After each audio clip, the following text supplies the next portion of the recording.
Mengutip kata-kata seorang guru saya, rancangan kontrak yang baik merupakan ikhtiar awal terbaik untuk menjalankan tugas pengendalian kontrak. Namun disayangkan, masih cukup dengan mudah ditemukan pengguna jasa atau pejabat penandatangan kontrak yang hanya sekedar menyalin rancangan kontrak yang ada di dalam standar dokumen pengadaan, tanpa terlebih dahulu melengkapi dan memberikan sentuhan ikhtiar mitigasi resiko dalam pembuatan rancangan kontrak. Fenomena ini tahu banyak seperti kita kalau pesan menu a la carte di sebuah restoran tanpa memperhatikan porsi, gizi, ataupun bahkan selera yang diinginkan oleh kita sendiri. Sahabat Prokiroholic dimanapun Anda berada, inilah Prokiroholic Podcast episode rancangan kontrak a la carte. Assalamualaikum warahmatullahi wabarakatuh. Waalaikumsalam. Selamat siang, salam sejahtera untuk kita semua. Alhamdulillahirrahmanirrahim. Bisa bertemu lagi dengan Bapak Ibu sekalian dalam media ini. Selamat siang Mas Anggara dari Jogja, apakah sudah terkoneksi? Yang Mas Tio. Ya, suara. Ya, benar suara saya. Baik, terima kasih Mas Anggara. Sehat ya Mas? Gimana kondisinya? Alhamdulillah. Ya, mudah-mudahan baik kita podcast pada siang hari ini insya Allah dalam kondisi sehat walafiat. Siang hari ini kita kedatangan dua tamu istimewa. Yang pertama di hadapan saya adalah Bapak Mahdi Syamri. Beliau adalah pengelola pengusaha di UKPBJ Kementerian Hukum dan HAM. Kebetulan membawahi wilayah 1 ya Mas ya. Wilayah 1. Termasuk di dalamnya di Jenahu. Iya. Betul ya. Dan yang kedua adalah Pak Anggara Rawijayadi, pengelola pengadaan barang jasa dari Kanwil Kementerian Hukum dan HAM Provinsi Yogyakarta. Iya. Kebetulan beliau katanya baru pulih nih dari masa-masa recovery luar biasa. Iya. Ingin mungkin karena semangat ingin beli jadi semangat cepat sembuh juga Mas. Betul. Jadi jangan terlena gitu. Meskipun dalam kondisi seperti ini tetap bisa beraktivitas dengan segala keterbatasan kita. Baik. Seperti tadi di pembukaan saya sudah sampaikan ini fenomena rancangan kontrak a la carte. Kalau boleh minjem ya istilah kebetulan kepikirannya pas mesen itu menu fast food gitu kan, fast food di restoran fast food. Wah, saya pesan yang a la carte aja, langsung pikir kok saya kayak bikin rancangan kontrak ya, tinggal comot aja gitu, tinggal comot tanpa padahal setiap pengadaan barang jasa karakteristiknya beda-beda ya kan, beda-beda, treatmentnya beda-beda. Betul. Nah harusnya sih ya nggak cuma asal comot nih, tapi harus ada penyesuaian ya kan, harus disesuaikan dengan kebutuhan, dengan strategi kita gitu.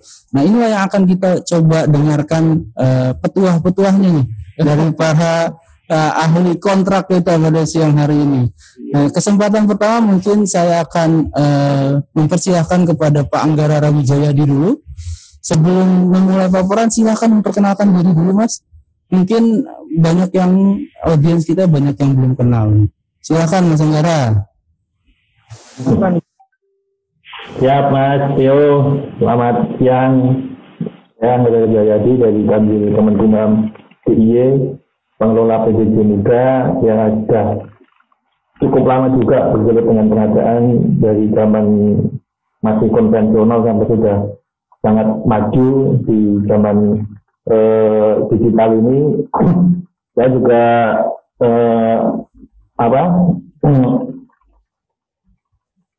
selain sebagai PJJ saya juga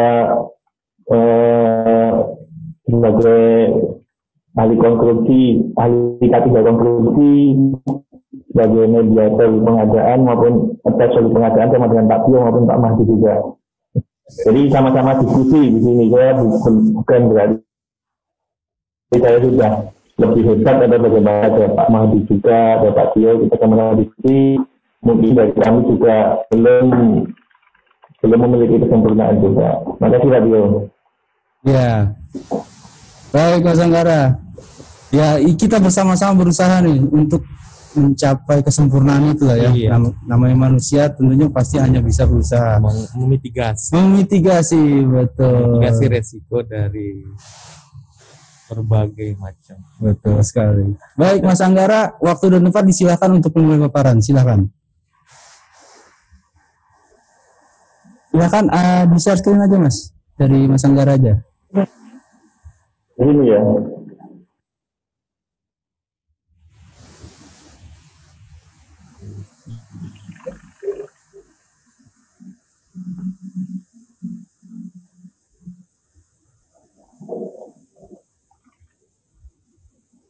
Ya mungkin sambil menunggu.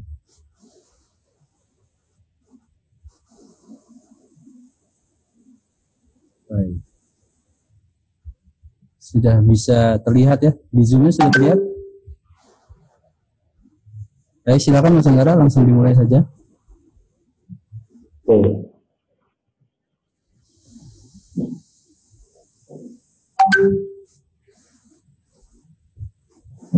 Jadi terima kasih Satrio. Sebelumnya terima kasih juga buat Dijen Ahu di Satrio KPBJ-nya di bagian pengelolaan BUMN atas fasilitasnya kegiatan ini. Dari tadi kita kan awal untuk diskusi bukan menggurui. Saya juga diberikan kesempatan untuk dikasih outline juga untuk menyampaikan mengenai rancangan kontrak pengadaan barang jasa pemerintah. Jadi di best practice ataupun di internasional trade center maupun berbagai literatur jenis kontrak pengadaan itu dikenal ada 6 sebetulnya di best practice-nya, yaitu yang pertama adalah kontrak tunai atau spot kontrak, biasanya digunakan untuk pembelian atau purchasing yang dilakukan satu kali. Yang kedua adalah kontrak panggil atau call off kontrak. Di Indonesia biasa disebut juga sebagai kontrak payung.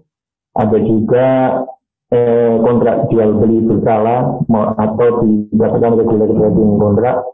Ini pembelian tunai yang dilakukan berulang-ulang kepada satu supplier ataupun lebih. Dikatakan juga sebagai jual beli berkelanjutan. Terus ada fixed kontrak ataupun kontrak tetap. Ini jenis kontrak yang digunakan untuk mengakuisisi barang jasa yang spesifikasi kebutuhannya sudah terdefinisikan dengan jelas. Terus yang kelima ada kontrak kerjasama atau partnership kontrak. Biasanya adalah bentuk bisnis dua anggota atau lebih untuk membuat aktivitas bisnis. Dan yang terakhir adalah kontrak penanaman modal bersama atau joint venture kontrak. Ini hubungan bisnis yang berkelanjutan. Selanjutnya, di best practice juga dikenal juga kontrak dari cara pembayarannya, yaitu ada kontrak lump sum, ada kontrak berdasarkan biaya yang ditagihkan, ataupun kontrak waktu dan biaya. Dan yang terakhir adalah metode proyek yang diserahkan, ada kontrak design and build atau rancang bangun, di Indonesia dikenal seperti itu. Ada juga kontrak desain, bangun, dan operasi. Ada juga kontrak desain, bangun, operasi, dan perawatan. Maupun ada juga kontrak EPC atau Engineering, Procurement, and Construction, kontrak penyerahan atau disebut juga sebagai PEG. Nah, ini juga sudah ada di best practice dari berbagai literatur di internasional. Kita mengenal jenis kontrak ada seperti itu. Dan selanjutnya bagaimana dengan di Indonesia?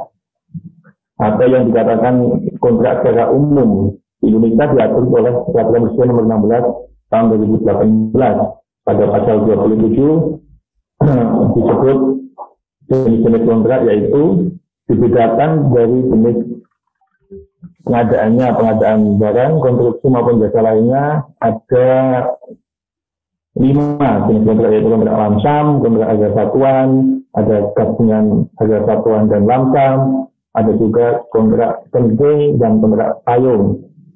Lump sum biasanya digunakan untuk pengadaan-pengadaan yang sudah jelas volumenya maupun spesifikasi serta kebutuhannya. Ini resikonya ada di penyedia. Basisnya adalah output, pembayarannya sesuai dengan keluarannya. Contoh pengadaan laptop mungkin di instansi kita. Misalnya ada juga kontrak harga satuan, volumenya masih belum bisa dipastikan. Hasil pengukuran bersama nilai kontrak setelah pekerjaan diselesaikan. Contoh pengadaan bahan makanan napi maupun pengadaan bahan makanan pasien di rumah sakit. Ada juga kontrak gabungan harga satuan dan lamsam, biasanya untuk konstruksi sederhana ataupun pemeliharaan peralatan maupun pemeliharaan gedung. Dan selanjutnya ada kontrak penting, biasanya yang diikat adalah kinerjanya atau pekerjaan kompleks, biasanya di BUMN, ada di PLTU, atau pengadaan yang sifatnya yang diukur adalah kinerjanya. Selanjutnya ada juga kontrak payung. Harga satuan pasti, tetapi volume dan waktu belum dapat ditentukan. Misalnya kita mengenal di katalog itu juga jenis kontrak payung yang sebelumnya adalah LKPP dengan penyedia jasa. Selanjutnya kebutuhannya ada di masing-masing kementerian, lembaga maupun pemerintah daerah. Jadi ketika ada kontrak payung berarti untuk eksekusinya dilakukan dengan kontrak pembelian. Banyak di jasa konsultan ada tiga jenis kontrak, yaitu kontrak lamsam, waktu penugasan maupun kontrak payung. Kontrak lamsam hampir sama dengan di jenis pengadaan yang tiga tadi disebutkan. Contohnya konsultan perencanaan, advokat maupun konsultan IT. Di perencanaan kadang-kadang kita juga tidak tepat dalam menyusun jenis kontraknya. Memang bunyinya lamsam, tapi ternyata di administrasinya isinya lamsam banji. Contohnya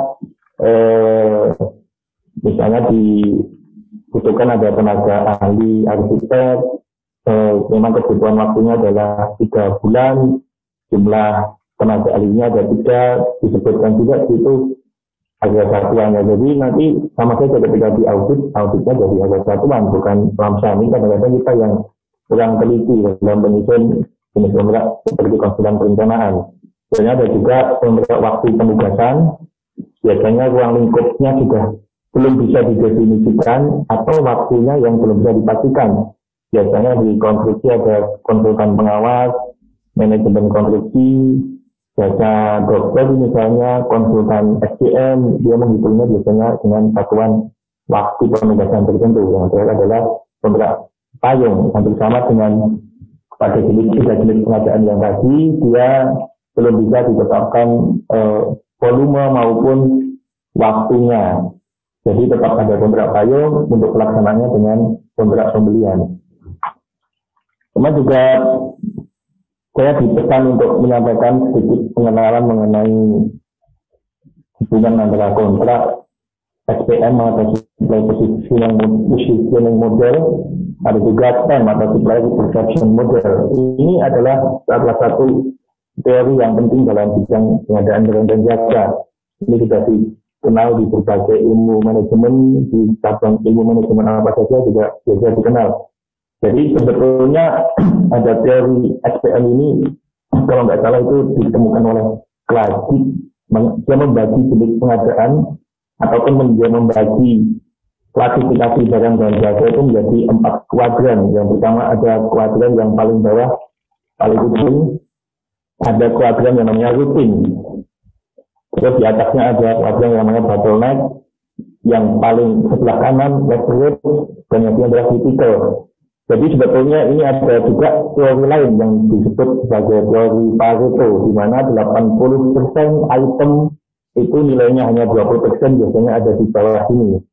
Dan yang kedua ada 20% item tapi nilainya adalah 80% ada di sebelah kanan.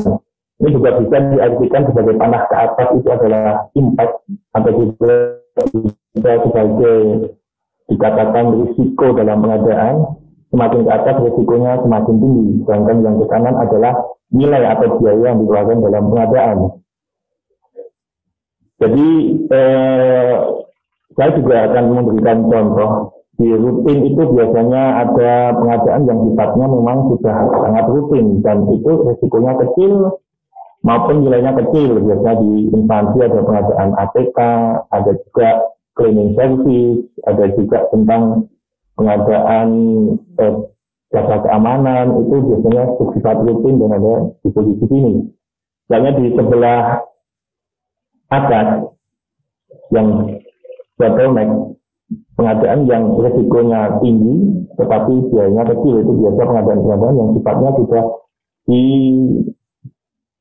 dikuasai atau dipegang oleh distributor atau agen tertentu. Kita sangat hubungan kerja kita sangat tergantung pada penyedia tersebut, misalnya pengadaan maintenance yang sifatnya harus sesuai dengan apa yang ada di user kita, di pengguna kita, atau pengadaan seperti bandwidth internet yang dilaksanakan terpusat di pusat, misalnya di Pusdatin itu pengadaan internet ke Indonesia itu, jadi kita akan sangat tergantung pada sedikit penyedia. Selanjutnya di sebelah kanan bawah ada leverage, biasanya pengadaan yang nilainya tinggi tetapi risikonya kecil. Di Kumham di AHU biasanya itu, atau di Kanwil juga ada pengadaan sewa kendaraan. Itu kalau menggunakan e-katalog memang risikonya kecil, meskipun jumlahnya itu nilainya tinggi, nilainya besar tetapi risikonya kecil karena memang sudah dilakukan negosiasi oleh LKPP. Misalnya di sebelah kanan atas critical itu pengadaan yang risikonya tinggi maupun nilainya tinggi, biasanya di lapas rutan atau pengadaan bahan makanan api, dan ini di risikonya tinggi karena kalau penerima manfaat narapidana maupun tahanan tidak makan akan bisa terjadi chaos, bisa terjadi hal-hal yang tidak diinginkan. Sedangkan dari nilai satu lapas tertentu dari jumlah biaya atau padu anggarannya, biasanya pengadaan bahan makanan adalah nilai yang paling tinggi di antara pengadaan yang lain. Jadi kuncinya di sini ini adalah sudut pandang kita sebagai pengguna terhadap paket-paket pengadaan di lingkungan kita. Saya juga sempat membuat contoh, ini contoh saja. Mungkin di rutin kita mengenal tadi saya sampaikan ATK, cleaning service, jasa keamanan, jasa sopir, dan di bottleneck atau pengadaan paspor misalnya, karena kita sangat tergantung pada penyedia tertentu, alat keamanan di lapas, tidak semua penyedia bisa dari sini, pengadaan internet yang sifatnya ke Indonesia, pengadaan building management, pengembangan IT yang sudah ada, di sebelah leverage ada pengadaan kendaraan, gedung, sewa mesin fotokopi, dan di critical biasanya pengadaan yang sifatnya memang nilainya tinggi dan risikonya juga tinggi. Konstruksi pembangunan gedung, atau sistem di imigrasi maupun di AHU misalnya. Akan tetapi ini tidak selamanya ada di sini. Kita juga sangat tergantung pada satu tujuan organisasi yang ada di lingkungan kita, ataupun core bisnis organisasi yang ada di lingkungan kita. Bisa jadi pengadaan cleaning service di kita adalah hal rutin, tetapi bisa jadi di BUMN seperti di PT Angkasa Pura ataupun di rumah sakit yang ada cleaning service adalah pengadaan yang sifatnya kritikal, karena memang pelayanan kesehatan yang harus bersih, mengutamakan kebersihan. Begitupun sebaliknya pengadaan internet mungkin di Kemenkominfo itu adalah hal yang sifatnya rutin. Jadi itu tidak semua, ini hanya contoh saja untuk memasukkan ke dalam kelompok-kelompok ini sangat juga tergantung dengan organisasi yang ada di lingkungannya. Selanjutnya saya akan dipesan juga untuk menyampaikan tadi antara hubungan bisnis penyedia dan pembeli. Tadi sudah disampaikan juga mengenai kontrak jenis spot purchase maupun ada regulatory trading atau kontrak panggil dan sebagainya. Jadi hubungannya semakin panas yang ke kiri ini adalah sifatnya hubungannya semakin jauh. Dan untuk yang ke kanan adalah hubungannya lebih dekat dengan penyedia, karena akan ada hubungan partnership, joint venture maupun internal profession. Di partnership itu mungkin kita seperti pengadaan melalui swakelola, misalnya swakelola dengan tipe 3 yang dengan organisasi bantuan hukum maupun dengan organisasi kemasyarakatan maupun dengan instansi lainnya. Ini yang paling kanan ini seperti swakelola yang dilaksanakan oleh instansi kita. Selanjutnya, mungkin itu pennya dinonaktifkan dulu. Baik.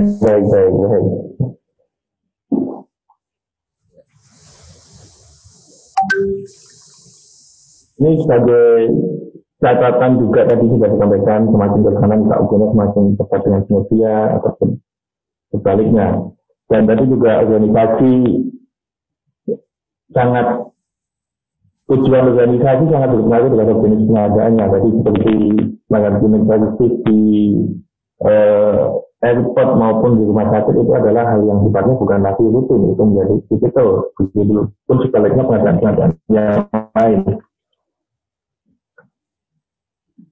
Kita juga mengenal juga tadi namanya SPM atau Supplier Perception Model. Kalau SPM adalah sudut pandang dari kita sebagai pengguna, dan Supplier Perception Model adalah sudut pandang dari penyedia. Jadi hampir sama sebetulnya membagi menjadi 4 kuadran tadi. Ada yang posisinya menjadi 4. Apabila ke atas berarti ketertarikan penyedia adalah tinggi, dan sebaliknya kalau yang ke kanan juga nilainya adalah tinggi. Jadi kalau yang di paling bawah marginal itu untuk pengadaan yang bersama dengan pengadaan rutin yang tadi. Pengadaan ATK misalnya penyedianya sangat banyak, dan kadang penyedia ATK itu juga tidak tertarik ikut di pemerintahan, karena dia juga jualan sendiri pun dia juga laku. Di posisi atasnya ada develop atau pengembangan. Jadi kalau saya sudah mencontohkan tadi mengenai sistem IT, dia sudah pernah membuat satu sistem dan dia ingin memaintenance, itu akan adalah jenis pengadaan yang menurut dari sudut pandangnya penyedia adalah bisa dikembangkan. Dan yang ke kanan adalah eksploitasi. Saya juga sampaikan tadi kalau ada sewa kendaraan misalnya, jadi dia akan mencoba semakin mendekati kita penyedia semakin, karena kita dianggap eksploitasi, kita dieksploitasi dari sudut penyedia. Misalnya kalau kita biayanya tinggi, resikonya kecil, jadi dia akan berusaha menawarkan kontrak yang sifatnya nanti bisa 3 tahun ataupun kemudahan-kemudahan lainnya, seperti pada tadi yang sewa kendaraan melalui katalog. Ya, ini adalah core bisnis. Di kanan atas hampir sama dengan sudut pandang yang dari pengguna. Jadi sepanjang itu adalah bisnisnya dari penyedia, dia akan sangat minat terhadap pengadaan kita. Contohnya tadi penyedia konstruksi pasti akan sangat minat dengan pembangunan yang nilainya tinggi, ataupun yang pembangunan yang bagi dia adalah bisnisnya. Sama dengan juga pengadaan bahan makanan nasi tadi, dia memang tujuan organisasi kita adalah hampir sama di situ, penyedianya pun juga sangat minat di situ. Ini sudah ada sedikit penilaiannya, hanya pengenalan saja. Kalau SPM adalah sudut pandang pembeli atau pengguna, sedangkan SPM adalah sudut pandang penjual atau penyedia. Dan saya juga diberi outline tadi untuk sedikit menyampaikan tentang pejabat pembuat komitmen dan pejabat penandatanganan kontrak. Sebenarnya pejabat pembuat komitmen sudah jelas ada di peraturan presiden, itu sudah disebutkan bahwa PPK yang selanjutnya disingkat pejabat pembuat komitmen yang selanjutnya disingkat PPK adalah pejabat yang diberi kewenangan oleh PA ataupun KPA untuk mengambil keputusan dan atau melakukan tindakan yang dapat mengakibatkan pengeluaran APBN maupun APBD. Sedangkan kita mengenal rumusan pejabat penandatangan kontrak, mungkin teman-teman dapat di SPP ataupun di rancangan kontrak ataupun ditemukan juga di peraturan lembaga nomor 9 tahun 2018.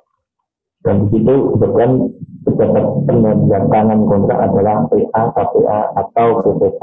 Jadi sebetulnya rumusannya adalah kewenangan dibandingkan dengan kompetensi. Kalau di peraturan Presiden 16 2018 ini sebetulnya ingin mengeluarkan kewenangan menandatangani kontrak bukan hanya PPK, bisa juga ditandatangani oleh PA, bisa juga ditandatangani oleh KPA. Karena kalau ditandatangan, kalau PA atau KPA yang menjadi pejabat penandatangan kontrak adalah rumusannya kewenangan. Sedangkan kalau untuk pejabat pembuat komitmen yang menjadi pejabat penandatangan kontrak adalah rumusannya kompetensi. Menurut pendapat saya adalah seperti itu dengan berbagai. Nah ini yang adalah kompetensi pejabat pembuat komitmen ditetapkan di SKKNI, ada 14 kompetensi di situ. Jadi seperti persyaratan menjadi PPK di tahun 2023 memang harus memiliki kompetensi yang seperti ini. Ada 14, menyusun spesifikasi teknik, menyusun HCS, mengkaji ulang, menyusun rancangan kontrak, melakukan evaluasi, finalisasi dokumen kontrak, membentuk tim pengelolaan, rencana plan kontrak, mengendalikan pelaksanaan kontrak, penerimaan hasil pengadaan, persiapan pengadaan swasta kelola, melakukan pelaksanaan pengadaan swasta kelola, kinerja dan risiko. Selanjutnya, kewenangan pejabat pembuat komitmen di peraturan presiden juga sudah ada, sebetulnya hampir sama dengan kompetensi yang dimiliki di SKKNI. Ya, putus sepertinya. Mas Anggara? Halo Mas Anggara? Ya mungkin ada masalah di jaringan ini Bang Madi. Iya. Mungkin sambil menunggu dia Mas Anggara connect lagi, ternyata banyak ya jenis kontrak ya. Iya, jenis kontrak memang banyak Pak. Yang kenal di dunia pengadaan, bukan hanya yang ada di dalam Perpres, tapi ini di pengadaan secara umum banyak jenis kontraknya. Dan tadi juga sempat dijelaskan dari sudut persepsi. Dari persepsi kita, dari persepsi penyedia itu sangat menentukan karakteristik kontrak yang akan kita gunakan gitu. Ya. Dari pandangan Bang Mahdi selama ini yang terjadi apakah kebanyakan kecenderungannya apakah PPK ini sudah melakukan hal itu, mengidentifikasi ini kebutuhan ini masuk ke persepsi tadi supply positioning model yang mana? Iya. Jadi kalau berbicara terkait position model seperti itu, ya kebanyakan dari PPK kita itu melihat ke belakang sebenarnya. Jadi bagaimana sebelumnya? Jadi sampai lanjutkan dari yang sebelumnya. Padahal sebenarnya model-model kontrak itu banyak seperti itu. Terbaru itu yang dilaksanakan oleh PUPR yang design and build itu kan ya yang terbaru sih sebenarnya yang dilaksanakan ini ya, di mana perencanaan dan pelaksanaannya itu jadi satu seperti itu. Jadi kalau mendapatkan PPK yang masih mindsetnya masih yang kemarin seperti itu ya masih dipisah gitu antara perencanaan dengan ini dengan pembangunannya. Jadi berbicara tentang empat kuadran tersebut ya sebenarnya sih ini dari kebutuhan. Jadi dari kebutuhan PPK itu melihat di mana kebutuhan pengadaan barang dan jasa tersebut. Nah, ketika misalnya pengadaan tersebut kecil dan setiap sering dilaksanakan itu masuk di rutin seperti itu. Jadi ada kuadran-kuadran tersendiri di mana ada misalnya yang paling atas tadi yang high seperti itu kan dengan dana yang agak tinggi itu harusnya semuanya sesuai dengan kebutuhan. Jadi kebutuhannya PPK seperti apa, kebutuhannya organisasi seperti apa. Kebutuhan ya Pak, bukan keinginan. Kalau tadi contohnya ada contoh mungkin di salah satu kawan kita nih di Dirjen Imigrasi. Iya. Salah satu kebutuhan barangnya lah ya. Yang sangat kritikal kalau menurut saya itu buku paspor, karena memang pelayanannya kan itu ya. Iya. Kalau misalkan kurang satu saja gitu kan pelayanan akan berhenti atau masyarakat nanti akan terganggu gitu. Betul. Nah itu apakah sekarang ini menurut pengamatan abang aja yang abang ketahui, apakah pengadaan paspor ini sudah menggunakan strategi kontrak yang tepat? Jadi, karena dia kritikal harusnya mungkin jangka panjang. Ya harusnya sih sebenarnya gitu. Kebutuhan yang itu kan jadi kebutuhan yang mendasar. Ketika tidak ada lembaga belangko paspor itu kan jadi ini ya, jadi tidak jalan pelayanan tersebut. Akhirnya harusnya sih kebutuhan dari PPK itu menempatkan ini di kuadran mana gitu dari ini. Jadi kembali lagi kalau misalnya memang paspor itu dibutuhkan secara ininya ya balikan ke ini sih sebenarnya ke rutin malah supaya bisa di pengadaannya tidak harus secara global gitu. Ini pun Baik, apakah sudah terhubung kembali Mas Anggara? Belum. Baik, mungkin kita beralih saja ke Bapak di depan saya ini. Sebelum mungkin nanti Pak Bang Mahdi menyampaikan paparannya. Mohon perkenalan dulu Bang. Mungkin para peserta juga belum mengenal lebih jauh nih Bang Mahdi siapa. Kalau boleh kasih bocoran ini salah satu aset yang dimiliki oleh UKPBJ Kemenkumham. Beliau ada ahli kontrak. Wow, keren ya. Bukan ahli kontrak sih sebenarnya. Apa tuh Bang? Jadi dari LKPP bukan ahli, tim pendamping kontrak. Sangat rendah hati ya. Baik, silakan Bang, perkenalannya Bang. Baik, saya Mahdi Syamri dari salah satu JFT PBJ. Ya masih pertama sih sebenarnya Pak. Masih baru belajar nih di UKPBJ Kementerian Hukum dan HAM seperti itu. Sudah ya kemarin sih dapat ilmu dari LKPP juga seperti itu untuk menjadi tim pendamping kontrak seperti itu. Jadi kita membahas terkait fokus di kontraknya, jadi permasalahan kontrak, baik itu mitigasi resiko maupun kontrak yang sedang bermasalah itu bisa kita tanganin, bukan kita tanganin dibantu untuk mencarikan solusi untuk yang bermasalah, kemudian untuk yang belum itu bisa dimitigasi. Baik, sejauh ini sudah berapa paket pengadaan atau kontrak yang dibantu oleh Bang Mahdi? Kalau kontrak sendiri untuk kementerian kita sendiri satu kemarin. Oke. Tapi di luar Kementerian Hukum dan HAM berarti ada juga. Ada juga. Jadi ada kontrak yang kemarin ya alhamdulillah kita bantu itu terbebas dari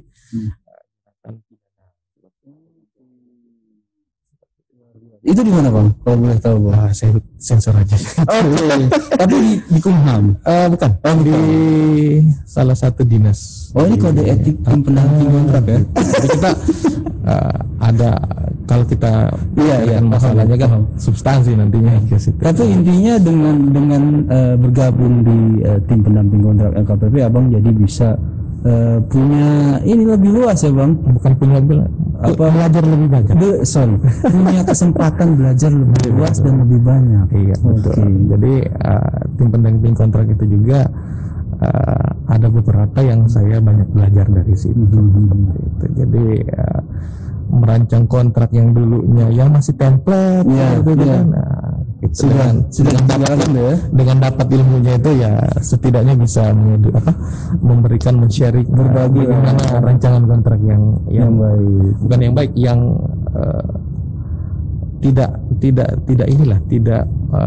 tidak menimbulkan permasalahan seperti itu. Kan itu yang diminta. Oke. Katanya ini juga Abang aktif sebagai pengajar. Iya, kalau saya. Iya. Di mana Bang? Kalau boleh tahu? Di Sekolah Tinggi Agama Islam. Sekolah Tinggi Agama Islam. Tapi dalam mata kuliah? Mata kuliah di banyak mata kuliahnya. Kalau mata kuliahnya, tapi di jurusan hukum. Oh iya. Artinya tidak khusus di hukum kontrak saja. Iya. Luar biasa pengalamannya Bapak ini ya. Mungkin sudah tidak sabar saya mendengarkan paparan dari Abang Mahdi. Ini ya. Baik, silakan Bang Mahdi, waktu dan tempat silakan. Baik. Selamat siang Bapak Ibu sekalian. Untuk rancangan kontrak pengadaan barang dan jasa, ya. Saya mungkin di skip aja ini Pak yang ya. Saya berangkat dari skip lagi. Ya. Saya berangkat dari satu kata ini. Jadi kata ini yang Sebenarnya saya pinjam. Jadi KTI-nya saya pinjam dari salah satu guru saya juga seperti itu. Bahwa dengan gagal merencanakan itu berarti merencanakan kegagalan. Jadi bagaimana kita itu dituntut untuk membereskan dari awal ketimbang nanti di akhir baru ketahuan salahnya di mana gitu. Jadi berangkat dari kata ini maka rancangan kontrak itu ya kita kembali ke kontrak, maka rancangan kontrak ini penting buat PPK sebenarnya. Kenapa saya bilang penting buat PPK? Karena PPK karena rancangan kontrak inilah yang akan menjadi kontrak. Jadi cikal bakal kontrak. Ya saya sering menganalogikan seperti itu ya, berarti bahwa Pokmil itu mohon maaf jadi macomblangnya PPK untuk mencarikan teman berkontrak buat PPK seperti itu. Iya. Nah, kenapa saya mengidentikan seperti itu? Karena kan PPK ya sebenarnya yang mencari. Jadi PPK lah mencari teman untuk berkontrak. PPK lah yang membuat penawaran sebenarnya. Jadi penawaran itu dari PPK, penawaran pekerjaan. Jadi yang ditawarkan adalah pekerjaan ini yang diakseptasi oleh pelaku usaha. Dengan bantuan siapa? Dengan bantuan Pokmil. Jadi Pokmil ini membantu PPK dalam mencarikan teman untuk berkontrak. Seperti itu. Nah kontraknya sendiri ya adalah rancangan kontrak itu. Jadi ketika rancangan kontraknya ini dibikinnya di akhir setelah Pokmilnya mendapatkan teman berkontrak, berarti kan ada pelaku-pelaku usaha lain ya yang tidak memiliki kesempatan untuk ikut berpartisipasi dalam pemilihan Pokmil tersebut. Jadi seperti itu. Jadi ya saya loncat ke ini saya loncat-loncat aja Mas Tio ya. Ke slide 6 mungkin. Jadi urgensi rancangan kontrak itu di mana sih? Nah, ini bagian dengan PPBJ. PPBJ itu ya stop sini. Bentar. Jadi dari PBJ sendiri itu rancangan kontrak itu masuk di persiapan pengadaan. Jadi setelah PPK mengidentifikasi pengadaan, setelah mengidentifikasi kebutuhan nih, jadi mengidentifikasi kebutuhan. Saya sekali lagi kebutuhan nih, bukan ini. Karena pokoknya kebutuhan harus kita cetak tebal. Iya, kebutuhan. Karena bukan hanya di garis bawah, cetak tebal juga. Karena begini, kenapa kebutuhan dan keinginan seperti itu? Bedakan di sini. Karena kan kadang biasanya kita butuh, misalnya kita butuh pengadaan makan seperti itu ya. Saya contohkan pengadaan bahan makanan. Kita contohkan bahan makanan. Namun yang kita inginkan penyedia A, B, C, D, E yang memiliki kualitas yang baik seperti itu kan keinginan kita. Sama contoh, saya meminjam satu contoh dari guru saya juga seperti itu. Menginginkan menginginkan berkontrak dengan developer agen atau yang di atas ini distributor ya, menginginkan distributor berkontrak dengan distributor. Namun persyaratannya adalah SIUP. Nah itu, jadi kalau ketika kita berkontrak dengan distributor ya jangan jangan kasih SIUP seperti itu. Jadi keinginan kita memasukkan SIUP dan sebagainya itu pertama. Jadi kembali lagi kebutuhan kita seperti apa. Jadi kebutuhan dari PPK itu seperti apa, kebutuhan dari kantor itu apa gitu. Nah, dari situ turun ke persiapan pengadaan. Jadi dari persiapan kebutuhannya kita akan mengadakan ini, turunlah ke pengadaan persiapannya. Persiapannya apa? Ada 3. Persiapannya itu yang pertama adalah spesifikasi dan KK. Jadi kerangka acuan kerjanya apa dan sebagainya. Kemudian yang kedua ya HPS. HPS-nya dari survei pasar, ya survei pasar, survei penyedia. Nah ini sudah dilakukan belum Pak Tio? Survei penyedia nih. Sudah.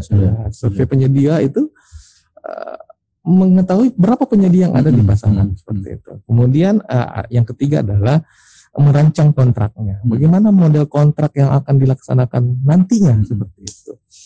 Nah itu jadi mengapa ada di persiapan pengadaan karena dari semuanya yang berawal dari identifikasi kebutuhan, turunnya ke persiapan pengadaan. Nah, bagaimana dengan urgensi tadi?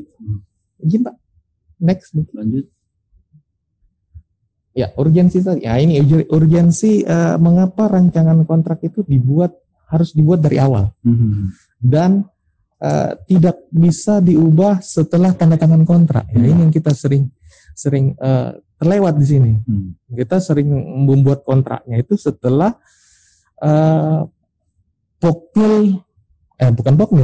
SPPBJ atau setelah pelaku usaha memberikan jaminan penawaran, jaminan pelaksanaan. Itu salah sebenarnya. Jadi rancangan kontrak itulah sebenarnya yang menjadi kontrak, cikal bakal kontrak. Yang diisi pun rancangan kontrak yang diisi menjadi kontrak itu pun cukup sedikit, cukup menambahkan pelaku usaha ini aspek legalitas dari perusahaan itu ke dalam rancangan kontrak tersebut. Nah, jadilah kontraknya itu. Namun kan kadang biasanya kita menambahkan beberapa klausul lagi. Ya sebenarnya ini kan menjadi diskriminasi, menutup peluang untuk pengusaha-pengusaha pelaku usaha lainnya yang ikut berkompetensi di situ. Saya contohkan seperti ini. Jadi ada 4 perusahaan, di mana perusahaan A itu memiliki keuangan yang bonafit, seperti itu, memiliki banyak stok barang dan karyawan atau tukang yang banyak. Nah, ini yang bagus lah ceritanya seperti itu. Kemudian perusahaan B dengan keuangannya standar aja nih, seperti itu. Kemudian punya stok barang dan karyawan yang ada pokoknya seperti itu ya. Kemudian ada perusahaan C minim keuangan nih, nah, keuangannya minim, stok barangnya kurang, karyawannya cukup, level cukup. Dan ada perusahaan D, ya keuangannya nihil, nanti ada ini baru dapat kerjaan baru gerak gitu, bukan pinjaman gitu. Nah, dari ketiga 4 perusahaan ini, ketika kita mengadakan tender dengan 10M, 10M pagunya ceritanya nih Mas. Yeah. Tanpa uang muka, tanpa uang muka nih Mas. Kemudian jaminan pelaksana harus dari bank. Ya dari bank. Kenapa dari bank? Karena kan bank biasanya harus nyetor duit tuh, nyimpan duit. Kira-kira perusahaan mana yang ikut nih? Nah, dari sini kelihatan kan, perusahaan A tidak ada masalah tuh, tidak ada masalah. Perusahaan B mungkin saja tidak ada masalah. Namun perusahaan C pasti mikir-mikir nih. Ya, belum tentu. Nah, mikir-mikir. Perusahaan D apalagi seperti itu. Jadi ini ilustrasinya mengapa rancangan kontrak itu, apalagi uang muka dan jaminan pelaksanaan ini penting. Seperti itu. Ketika kita men-state dari awal bahwa itu tanpa uang muka, banyak perusahaan atau pelaku usaha di luar sana yang berpikiran, wah ini tanpa uang muka nih, maju nggak seperti itu. Kalau yang perusahaan D pasti nggak usah ikut lah, seperti itu. Itu juga seperti itu. Jadi urgensinya itu di sini terletaknya. Jadi diskriminasi penyedia itu atau menutup peluang perusahaan-perusahaan lain, pelaku usaha lainnya itu jadi tertutup untuk yang rancangan kontrak yang tidak ini. Namun bagaimana ketika rancangan kontraknya itu dibiarkan kosong, dibiarkan kosong seperti itu, yang ada nantinya semua ngikut, semua ngikut. Tapi begitu sudah jadi pemenang, meminta jaminan uang muka, PPK bingung tuh, ngasih enggak ya? Gitu ya ceritanya. Jadi kadang seperti itu. Jadi ngasih enggak ya? Ini bisa dibisakan enggak ya? Berapa persen enggak ya? Seperti itu. Kan jadi bingung PPK-nya dari awal. Tapi kalau itu sudah dilakukan dari awal, PPK itu sudah memiliki jawaban, memiliki rancangan yang benar, mitigasi resiko itu bisa dan pasti akan mendapatkan penyedia yang sesuai dengan kebutuhan, bukan keinginan. Baik, untuk bentuk kontraknya sendiri, ya ini standar minimum. Jadi ada bentuk kontrak, ya ini dari Perpres saja, ada bukti pembelian, ya ini standar minimumnya yang harus ada sebenarnya. Jadi seperti bukti pembelian ada identitas, ada nilai pembelian, jenis dan jumlah barang dan jasa. Tanda tangan PPK sebagai tanda untuk mengetahui. Ini kadang biasa kelewat nih. Pengadaan langsung, ya, pengadaan langsung, bukti pembayaran doang seperti itu. Nota pembelian. Itu pasti gimana nih? Pernah tanda tangan enggak sebagai PPK? Kalau di AHU kita, kalau di bukti pembeliannya enggak, tapi di lampiran bukti pembelian ada kwitansi lagi, ya. PPK tanda tangan. Ya, harusnya sudah mengetahui. Harusnya sih sudah seperti itu. Ini ngetes doang. Jadi gini ya. Jadi bukti pembelian itu pun kalau misalnya hanya kwitansi dari, ya apalagi sekarang kan bela pengadaan itu kan mudah sekali. Mudah itu seperti kita buktinya digital. Nah, untuk mengetahuinya gimana? Harus dibubuhi. Tetap dibubuhi. Itu kan bisa di print out. Nanti bisa setelah di print out, setelah mengetahui bahwa sudah diketahui oleh PPK. Kenapa bisa seperti ini?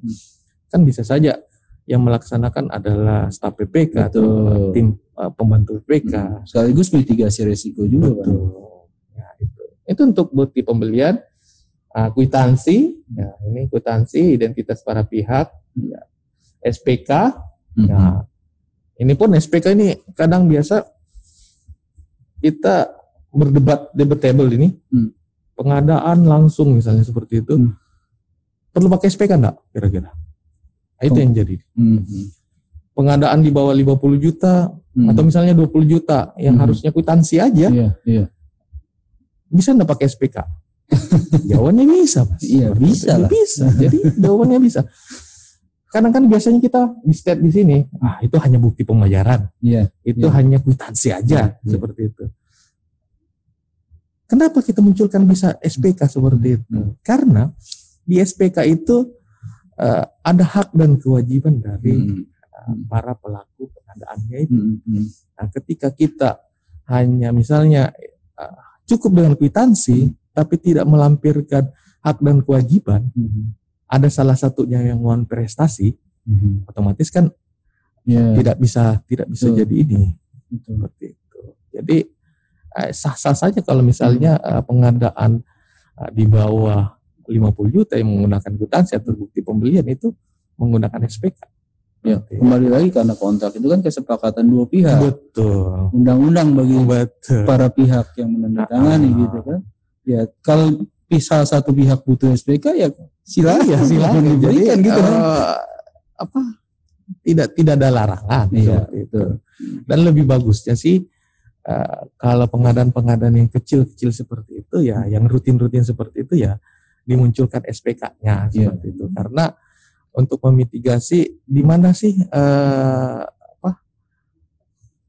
haknya, dia mendapatkan tuntutan hak ketika dia setelah menyelesaikan kewajibannya seperti itu. Jadi jangan menuntut tuntutan hak tanpa ada kewajiban seperti itu. Baik, lanjut mungkin. Ya, ini surat perjanjian, surat pesanan ya. Surat pesanan ini kan yang untuk katalog seperti itu ya. Nah, untuk surat perjanjian sendiri, ya kadang ini batang tubuhnya, ya istilahnya kepala dipisahkan sama badan gitu. Jadi surat perjanjian itu kan ada ya kadang biasa dipisahkan dengan SSUK, kadang biasa dipisahkan dengan SSKK. Ini salah sebenarnya, Mas. Itu menjadi satu kesatuan. Dan biasanya kita SSUK itu template gitu. Iya, bisa template. Padahal sebenarnya ala carte deh. Padahal sebenarnya disitulah SSKK-nya itu yang khususnya itu adalah penjelasan tambahan dari SSUK-nya itu. Jadi ketika SSUK-nya itu sudah jelas, tidak usah ditambahkan di SSKK lagi seperti itu. Nah, untuk surat perjanjiannya sendiri, ya banyak juga yang tidak disesuaikan, tidak diisi. Ya seperti itu. Contohnya sih seperti ini. Kadang biasa di pasal 2 itu tentang ruang lingkup, ruang lingkup di surat perjanjian itu tidak diisi. Betul. Terus pasti kebanyakan bingungnya isinya dari mana gitu, gitu kan? Padahal sebenarnya ini rancangan kontrak itu turunan dari identifikasi kebutuhan. Seperti itu. Identifikasi kebutuhan lahirlah kerangka acuan kerja. Kerangka acuan kerja saling bersilangan dengan rancangan kontrak. Jadi kebutuhan apa? Jadi kebutuhan apa? Ruang lingkup apa yang dibutuhkan di situ itu masuk di rancangan kontrak. Jadi rancangan kontraknya ini yang harus apa yang ada tertulis di kerangka acuan kerja itu harus sama dengan apa yang ada di rancangan kontrak untuk ruang lingkup.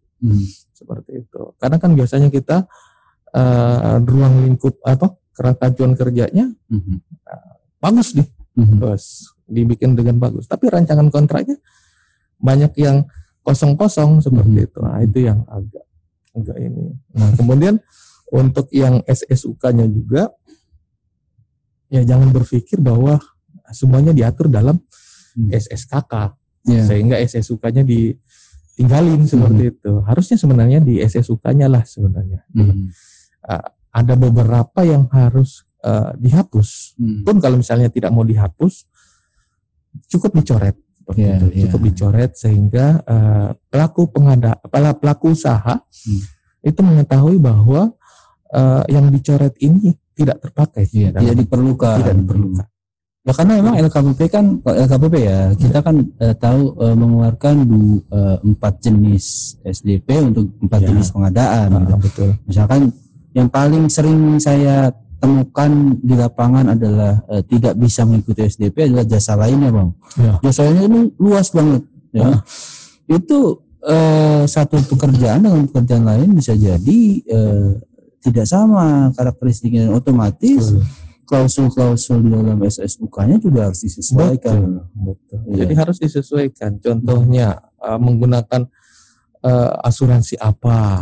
Menggunakan asuransi, apa harus diterima di tempat atau diterima boleh serah terimanya boleh di tempat penyedia seperti itu kan bisa saja seperti itu. Jadi harus di state dari awal. Dan satu lagi SDP yang dikeluarin LKPP itu saya pinjam katanya guru saya itu adalah kerangka acuan, kerangka aja. Jadi boleh dimodifikasi. Sangat boleh. Modifikasi seperti itu. Modifikasinya sesuai dengan kebutuhan lagi, bukan sesuai dengan keinginan. Kalau sesuai dengan keinginan nggak jadi tuh. Seperti itu. Jadi silakan sesuaikan dengan kebutuhan yang diinginkan. Bukan diinginkan, yang dibutuhkan oleh organisasi tersebut. Gitu Mas. Kalau next lagi mungkin. Nah, ini bagian-bagian mengenai rancangan kontrak ya. Ada surat perjanjiannya ya, yang ini. Nah, yang sering juga miss di sini ya terkait identitas para pihak. Jadi identitas para pihak ya tampilkan saja. Ada yang biasa malu-malu gitu. PPK hanya menuliskan PPK seperti itu. Nggak menyebutkan nama. Walaupun sebenarnya ada juga yang beranggapan bahwa itu nanti belakangan. Seperti itu. Cukup PPK saja. Ya, ada juga yang berpikiran seperti itu. Masih debatable apakah harus menulis nama atau enggak seperti itu. Namun sebenarnya kalau saya secara pribadi ya bukan secara ilmiah menuliskan nama itu enggak masalah, Mas. Jadi dan karena di bagian tanda tangan juga ada namanya kan. Betul. Jadi nanti kalau menuliskan nama di situ kenapa? Supaya pelaku usaha itu sudah tahu akan berkontrak dengan si ini misalnya seperti itu. Kalaupun punya kontak personnya itu urusan mereka, bukan urusan kita. Seperti itu. Nah, kemudian sumber dana, masa berlaku ya tanda tangan, jenis kontrak, kemudian turunan, klausul definisi umum. Nah, ini tinggal di ini saja. Nah, SSKK itu merupakan turunan dari SSUK. Seperti itu. Jadi jangan kebalik nih. Kadang biasa ada yang kebalik tuh. SSKK-nya duluan lah, seperti itu. Sama sebenarnya seperti ini. Dokumen pemilihan, ya ini ada enggak audiens kita penyedia nih kira-kira nih? Kurang tahu saya. Kalau ada audiens terbuka nih, karena kalau ada yang audiens kita dari penyedia atau bukan penyedia, pelaku usaha yang sering mereka lihat dalam tender itu, yang pertama itu LDK. Iya. Yang kedua LDP-nya seperti apa gitu. LDK untuk persyaratan dia bisa ikut nggak atau tidak. Kemudian LDP-nya ketika apa yang harus ditawarkan seperti itu. Namun melupakan IKP-nya. Nah, instruksinya. Jadi instruksinya itu kadang mereka biasa skip aja lah seperti itu. Nah, akhirnya bingung sendiri ketika memasukkan penawaran dan Pokjanya menggunakan IKP tersebut untuk menggugurkan seperti itu. Kadang biasanya yang sering saya dapatkan di situ karena kelalaian membaca keseluruhan dokumen pemilihan, akhirnya penyedia digugurin. Nah, sama halnya dengan dokumen rancangan kontrak ini. Yang dilihat apanya? SSKK-nya dilihat. Padahal SSKK-nya itu sebenarnya adalah penjelasan. Padahal yang terakhir harusnya. Iya, penjelasan tambahan ketika, karena gimana? Yang akan berbicara ketika ada masalah itu adalah SSUK-nya. Jadi batang tubuhnya seperti apa? Batang tubuhnya itu adalah SSUK-nya. SSKK-nya itu adalah pelengkap di mana tujuan akhirnya, di mana jenis kontraknya apa dan sebagainya. Nah, ini yang harus disusun dari awal. Itu. Jadi SSKK-nya lah yang sekali lagi. Nah, ini juga untuk penyedia. Penyedia ini harus kritis nih ceritanya. Kalau ada penyedia, saya sering mengajak penyedia nih. Kenapa? Karena kan kita mengedukasi mereka kan lebih enak. Betul. Nanti sekaligus juga ini Bang, jadi kayak check and balance juga. Iya, gitu. Jadi penyedia itu jangan kritis sama dokumen pemilihannya aja seperti itu. Karena kan biasanya kritis, wah LDP-nya nih gimana nih?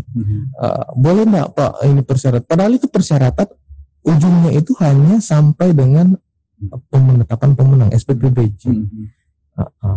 Entah ke dalam kontrak bisa saja kepakai, bisa saja enggak, tergantung dari rancangan kontraknya. Seperti itu. Jadi kritislah kepada rancangan kontrak karena itu yang akan dipakai ketika jadi pemenang dan tanda tangan kontrak itulah yang jadi kontrak. Tapi tentunya sebelum penyedia mengkritisi, Pokja duluan nih. Pokja duluan harusnya mengkritisi rancangan kontrak yang diterima dari PPK. Itu harus ya kan. Jadi jangan mau terima gitu aja gitu. Karena kita harus review juga ya Bang. Ada kewajiban dari Pokmil untuk mereview dokumen-dokumen yang ada seperti yang diberi dokumen persiapan tentunya. Di mana dokumen persiapan ini ada 3 tadi, spesifikasi, HPS dan rancangan kontrak itu sendiri. Baik, next mungkin. Nah, ini juga hal yang penting yang harus diperhatikan dalam merancang kontrak. Ya, yang pertama SBD itu merupakan acuan, ya, seperti itu. Kemudian SSUK jarang diubah ketimbang SSKK. Nah, ini yang kadang semoga pasti enggak nih. Saya belum pernah di PPK soalnya. Belum PPK. Jadi timnya PPK ya. Timnya PPK ini harus jeli. SSUK jarang diubah ketimbang SSKK. Yang sering diubah malah SSKK. Padahal SSUK itu adalah yang harusnya diubah sesuai dengan kebutuhan. Jika SSUK-nya jelas, maka SSKK-nya tidak diperlukan lagi seperti itu. Kemudian klausul-klausul yang menjadi perhatian, sering menjadi masalah Dan kita harus memitigasi dari awal. Yang pertama itu adalah uang muka. Ini diberikan atau tidak. Ketika diberikan, maka penyedia-penyedia yang D tadi itu bisa masuk seperti itu. Namun ketika tidak, yang D tadi pasti berpikir. Gitu. Kemudian denda. Nah, ini denda, walaupun ini denda bicaranya ketika adanya keterlambatan seperti itu, namun harus di state dari awal. Denda ini mau dari bagian, mau dari nilai total. Oke. Dari sisa pekerjaan atau dari total pekerjaan? Dari total pekerjaan. Karena kan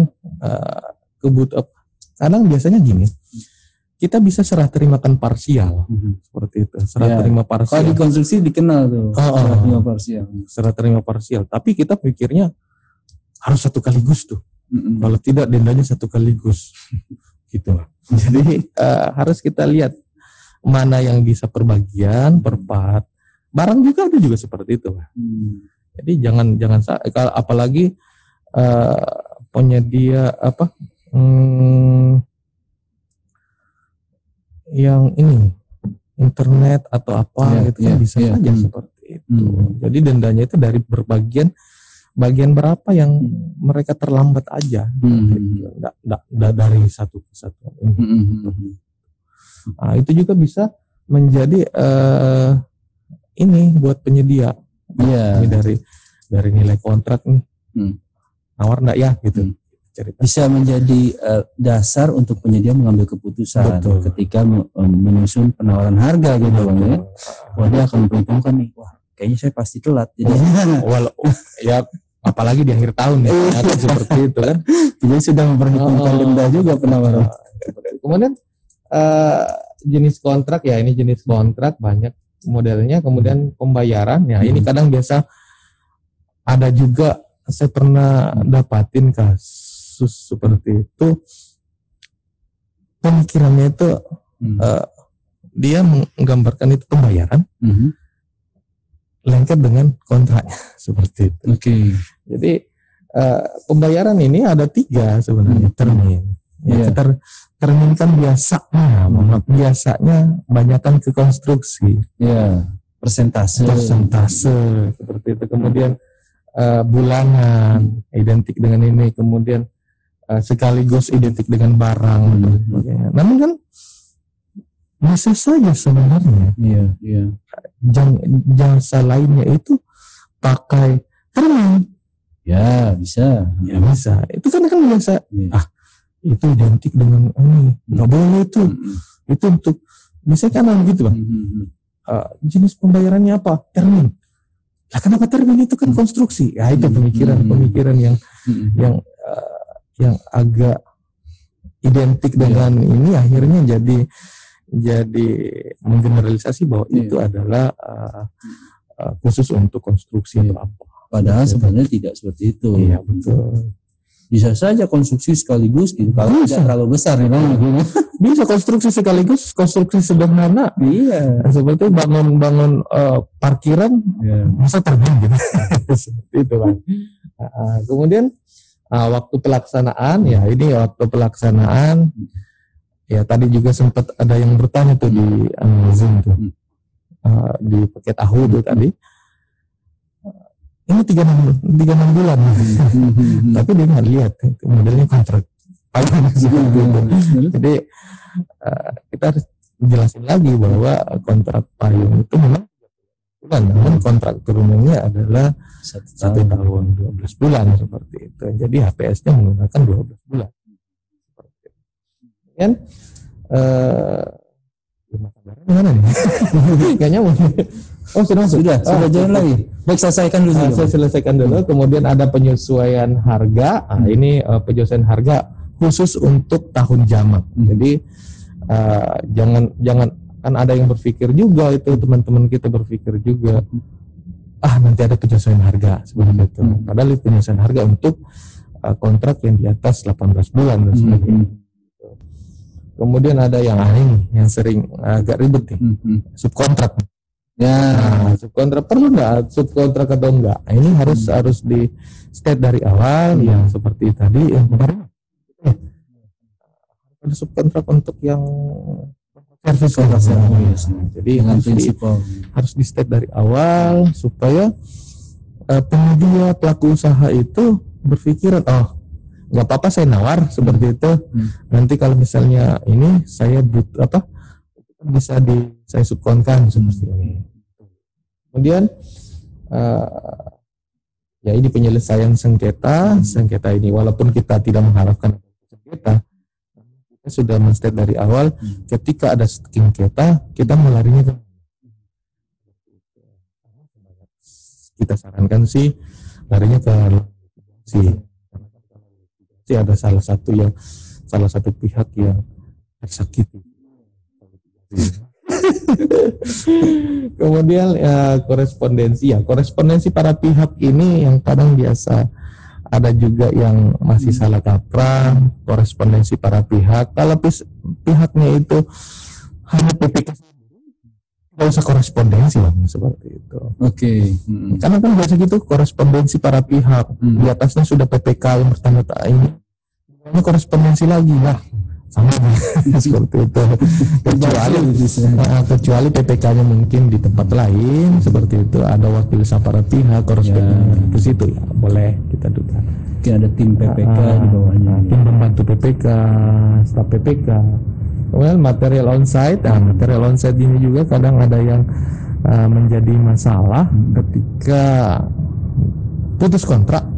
Apa materialnya ini dibayarkan atau enggak? Nah ini dari awal harus di state nih. Dari awal, apakah material itu ya walaupun dia apakah dianggap prestasi gitu kan? Dianggap prestasi atau enggak? Seperti itu. Kemudian serah terima, keadaan kahar, ganti rugi, kompensasi dan penghentian kontrak. Jadi ini hal-hal penting yang harusnya kita menjadi perhatian kita dalam merancang kontrak. Betul. Nah sekarang contohnya untuk penghentian kontrak apa dan sebagainya, COVID nih.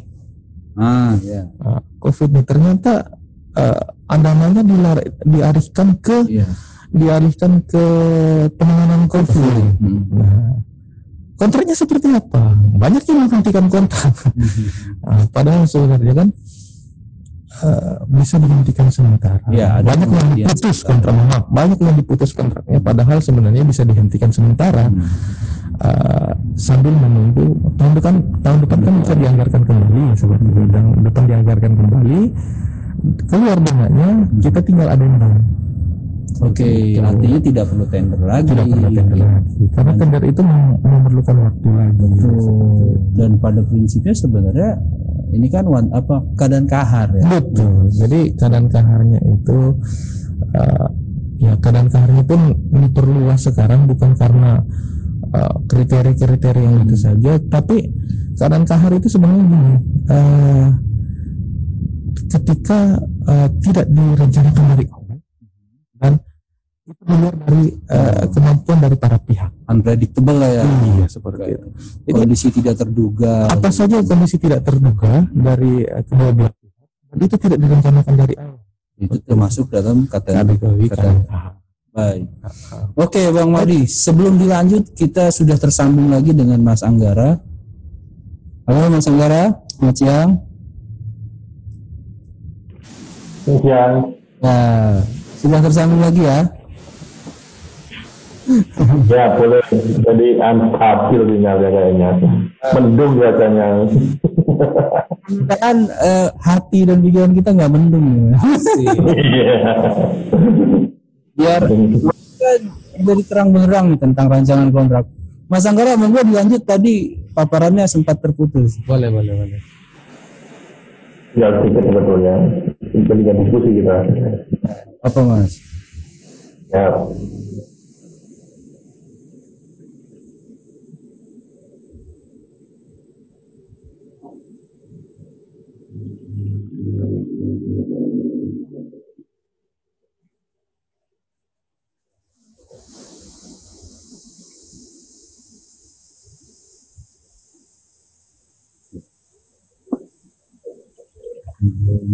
Muncul ya?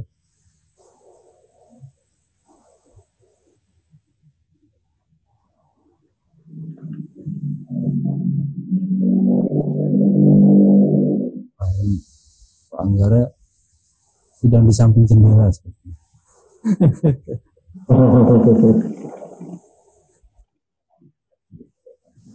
Belum nampak nih Mas paparannya Mas.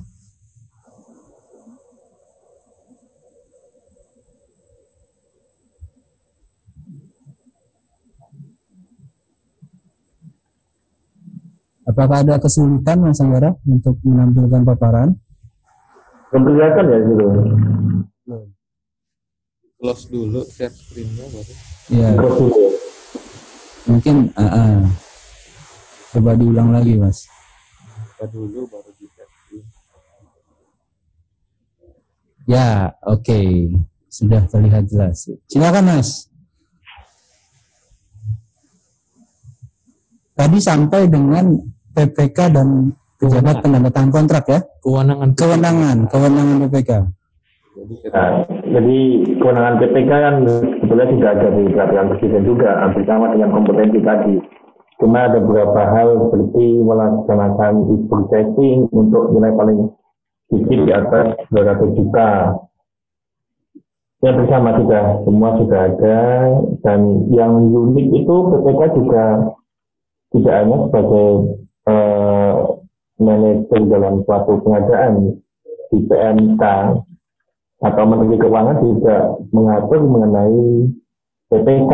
Dia dianggap sebagai pejabat yang bertanggung jawab atas pengeluaran APBN kalau di PMK. Jadi di sini juga diberikan kewenangan antara lain menyusun rencana pelaksanaan kegiatan maupun rencana penarikan dana berdasarkan DIPA, melaksanakan kegiatan swasembada sama dengan yang ada di peraturan presiden. Dan yang ketiga, memberitahukan kepada kuasa BUN atau Menteri Keuangan melalui KPPN atas perjanjian kontrak yang dilakukannya. Selanjutnya ada mengendalikan pelaksanaan kontrak sama dengan di peraturan presiden, yang ada menguji dan menandatangani surat bukti mengetahui hak asli kepada negara, dan terakhir adalah membuat dan menandatangani SPP. Jadi memang jabatan PPK itu dapat membuat komitmen tidak hanya diatur dengan peraturan presiden, di MK juga demikian, bahkan di konstruksi dulu juga dikenal sebagai pimpinan proyek, kalau nggak salah seperti itu. Jadi memang seksi, jadi kalau sudah seksi berarti kan butuh make up yang banyak, mungkin butuh aksesori. Iya, aksesori. Jadi ada namanya kompetensi. Jadi ini adalah contoh sertifikat kompetensi yang harus dimiliki oleh PPK, baik yang dikeluarkan oleh CNSP maupun yang dikeluarkan oleh Kementerian Keuangan. Jadi mulai dari 2023 menjadi orang PPK sudah harus memiliki kompetensi tersebut. Nanti kalau tidak dapat memiliki kompetensi, kewenangan-kewenangan itu pelan-pelan juga akan diambil oleh pelaku usaha yang sudah mulai dikenalkan namanya procurement agent atau agen pengadaan. Nah, jadi tadi ada sedikit dualisme mengenai penandatanganan kontrak dengan pembuatan komitmen. Jadi sebetulnya ada hal-hal yang menjadi perdebatan ataupun menjadi skenario ketika ada istilah pejabat pembuat komitmen dan ada istilah pejabat penandatangan kontrak. Apabila PA sebagai penandatangan kontrak, sedangkan PPK yang pejabat pembuat komitmen hanya sebagai tim pendukung dalam mempersiapkan pembuatan kontrak hingga dilakukan serah terima, ini bisa jadi PA sebagai PPK. Kalau di tempat kita PA mungkin adalah Menteri Hukum dan HAM. Hal-hal ini sangat menjadi kenapa harus PA yang mengambil alih. Dalam pengadaan latar belakangnya adalah ketika pengadaan yang nilainya memang sangat tinggi, misalnya di atas ya, itu pun sudah tanpa PPK-nya adalah PA, itu pun ketika menunjuk STBJ, ketika menunjuk penelitian setelah melalui tender atau pemilihan, tetap harus yang tanda tangan adalah PA. Makanya ketika yang tanda tangan PA di STBJ, sebaiknya malah dilakukan juga kontraknya oleh PA. Mungkin di AHU juga pernah kita nggak salah ada kontrak internasional kalau nggak salah ketika menunjuk advokat atau tim kuasa hukum pada saat di arbitrase badan arbitrase internasional ketika melawan perusahaan asing itu hal semacam itu juga memang harus ada izin dari PA. Jadi sangat boleh ketika kewenangan PA itu untuk menandatangani kontrak, dan itu malah kewenangan yang utama ada di PA dan bertanggung jawab terhadap anggaran di dalam kementerian maupun di lembaganya. Yang kedua, skenario yang muncul dengan adanya dualisme antara pejabat pendanaan kontrak maupun PPK, jadi PA sebagai penanggung jawab kegiatan, KPA sebagai pejabat penandatangan kontrak, dan yang mempersiapkan adalah yang KPA sebagai pejabat penandatangan kontrak dari persiapan, pelaksanaan hingga serah terima tanpa adanya pejabat pembuat komitmen yang ditunjuk oleh KPA. Itu yang kedua. Lalu yang ketiga juga bisa jadi PA sebagai penanggung jawab kegiatan, KPA sebagai pejabat penandatangan kontrak, sedangkan PPK hanya sebagai tim pendukung saja dalam membantu KPA untuk mempersiapkan dan melaksanakan pekerjaan hingga kontrak selesai dilaksanakan.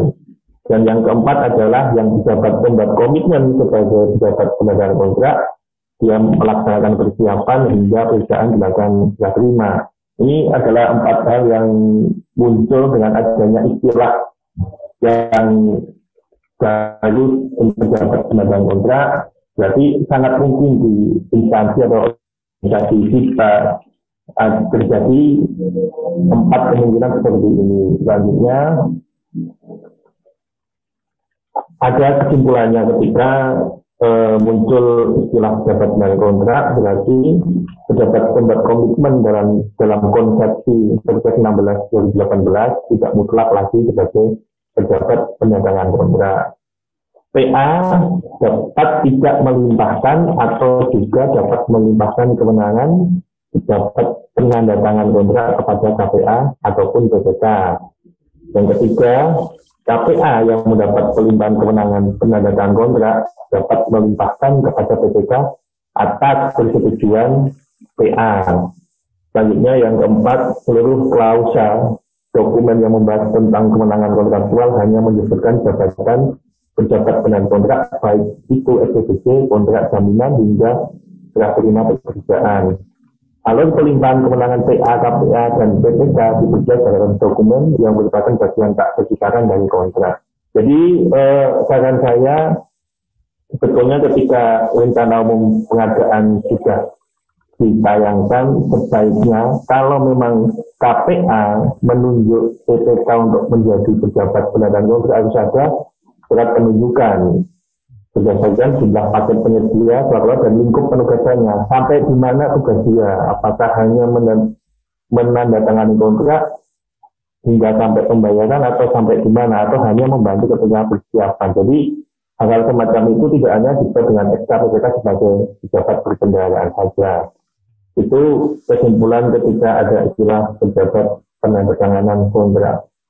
Jadi sebagai catatan, kepercayaan merupakan bentuk dari kemenangan dan kuat merupakan manifestasi dari kompetensi. Jadi ketika kompetensi juga memiliki kemenangan akan sangat kuat untuk melaksanakan satu tugas yang amanah. Mungkin dari kami itu saja Pak Tio. Kita lanjut saja dengan diskusi. Ada Pak Mahdi juga.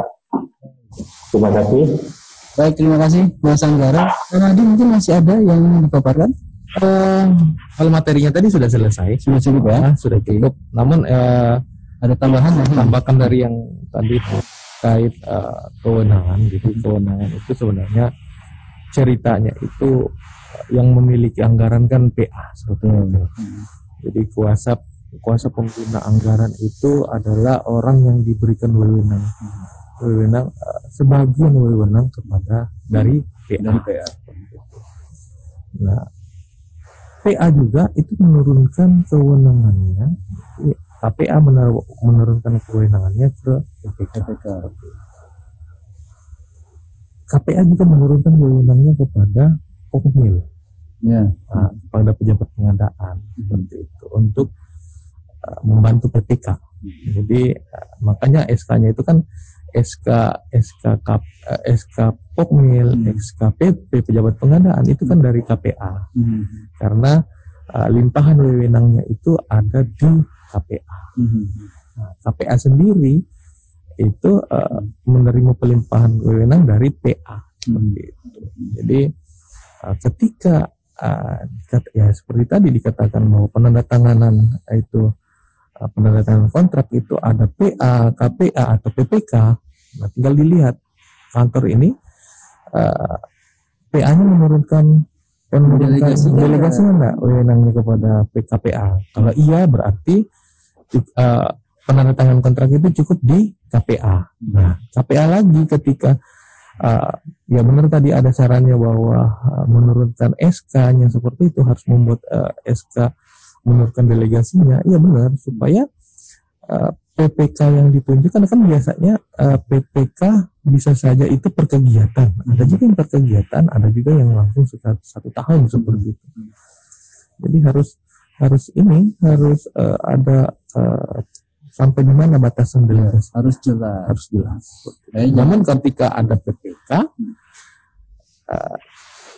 ya apa? Dari saya kalau ada PPK ya nggak usah langsung ke KPA lagi, KPA lagi seperti itu, cukup di PPK. Namun dilihat juga di SK-nya tersebut, apakah memang pendelegasian memang pure seutuhnya untuk wewenang PPK tersebut. Baik. Itu aja sih. Terima kasih Bang Wahid tambahannya. Baik, saya persilakan kepada para peserta sekalian yang ingin menyampaikan pertanyaan, baik melalui Zoom ataupun live YouTube, dipersilakan. Apakah sudah ada pertanyaan yang masuk? Belum?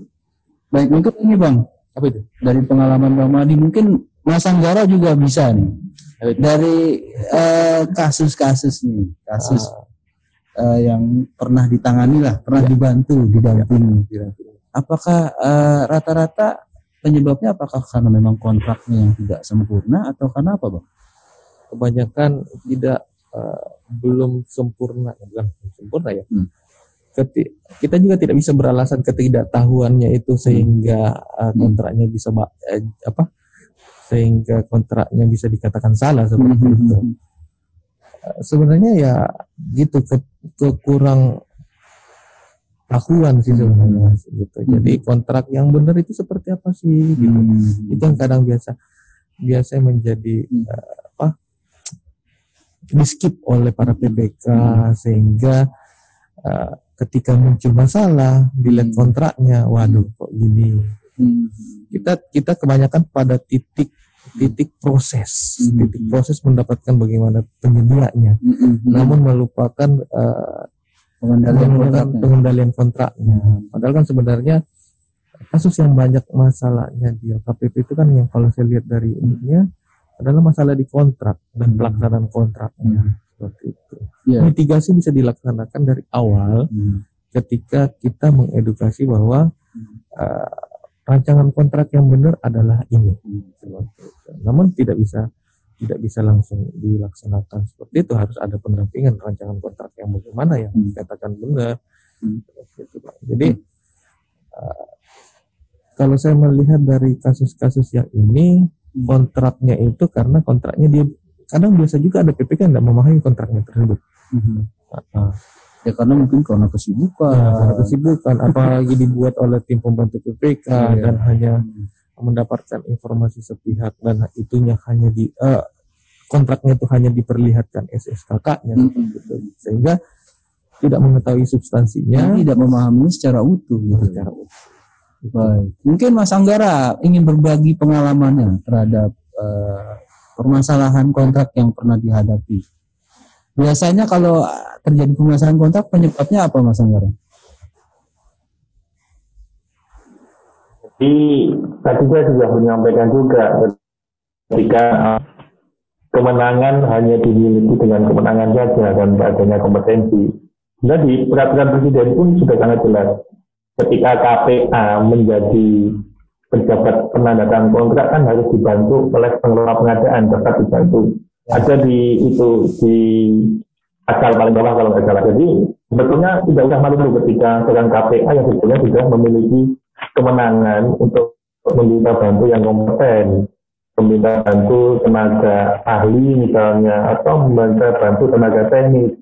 Misalnya tadi mengenai dispute atau hanya selisih, kita saja ketika kontraknya katakanlah nilainya sampai 50M atau 60M, minta saja pendapat ahli hukum kontrak katakanlah, atau minta saja pendapat ahli hukum perdata, atau kita review dulu ketika bikin rancangan kontrak. Itu tadi Pak Mati juga sudah menyampaikan ketika tadi wanita yang menjadi keterkaitan penyedia, ada juga kadang-kadang jenis kontrak itu menjadi permasalahan ketika sudah terlanjur bilang lamsam tapi kenyataannya harga satuan. Berarti kan ada penyedia atau pelaku usaha lain yang diskriminasi ketika dia tidak menang. Itu hal demikian akan menjadi permasalahan ketika pelaksanaan pekerjaan. Memang sebetulnya ada satu kata-kata yang cukup menarik di dalam pasaran planologi, ilmu perencanaan kalau nggak salah itu.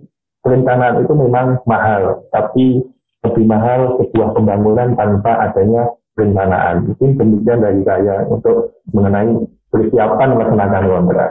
Baik. Demikian Pak ya. Jadi Coba diskusi lagi aja gitu. Jadi intinya kalau sudah diberi kewenangan,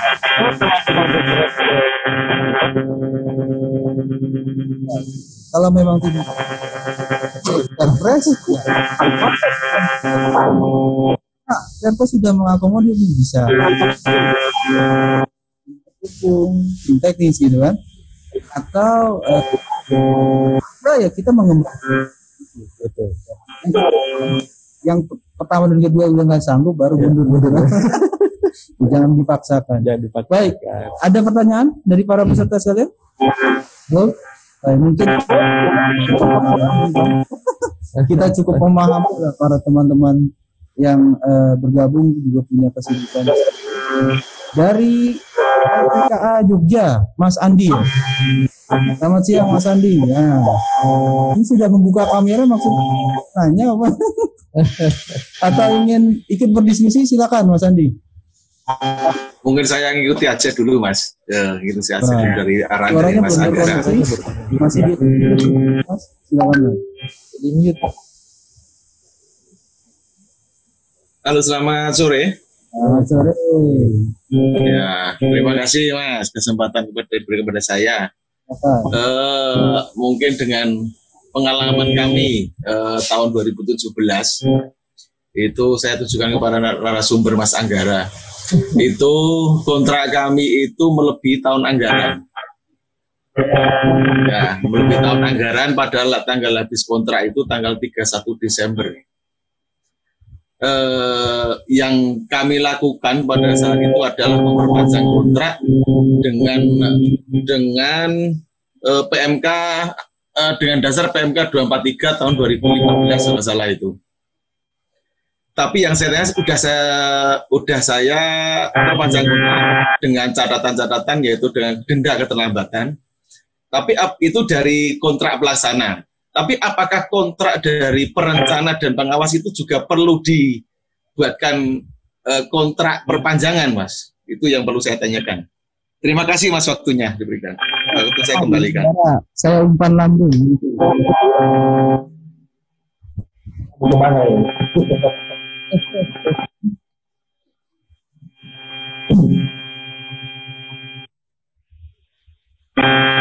Jadi menurut kami tetap apapun perubahan di dalam sebuah baik itu volume, waktu, biaya maupun di dalam pengertian dengan alokasi dan tingkat pelayanan itu tetap harus dilakukan setiap lagi. Jadi sebetulnya itu idealnya di panjangannya adalah di tahun anggaran yang bisa bukan di. Jadi dari kami itu mendapatkan dasar. Mas Anggara mungkin bisa di dulu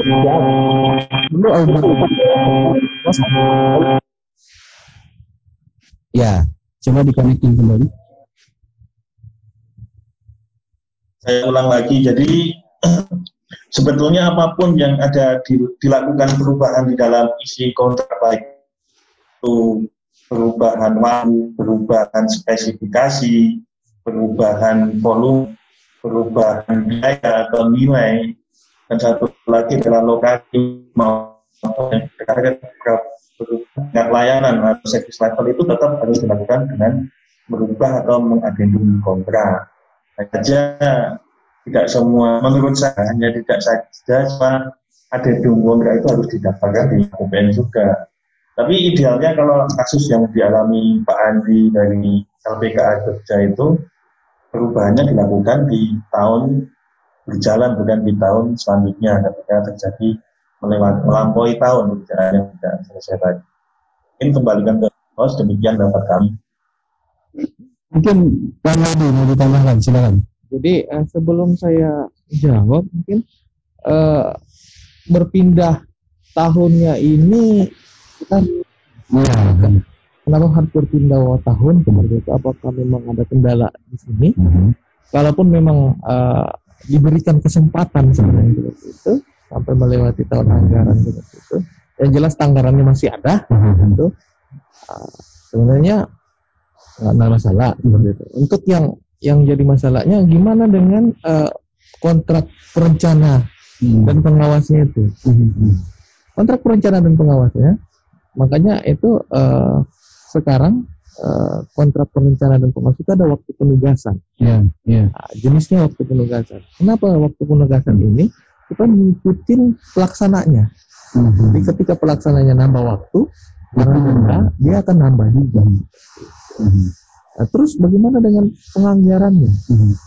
Otomatis kan perencana menganggarkan hanya sampai dengan misalnya 3 bulan. Bagaimana dengan tambahan 4 bulan dan sebagainya ini? Ini dibicarakan dengan ini ya, jika masih ada anggaran untuk dibayarkan ini, maka tambahan anggarannya itu dimasukkan ke dalam. Mungkin Pak Andi mau melengkapi ceritanya dulu supaya Bang Mahdi bisa memberikan tambahan juga masukan. Silakan Pak Andi. Ya, terima kasih Mas. Jadi begini, itu tahun 2017 itu kan ada badai lupa saya itu 2017 itu di Yogyakarta.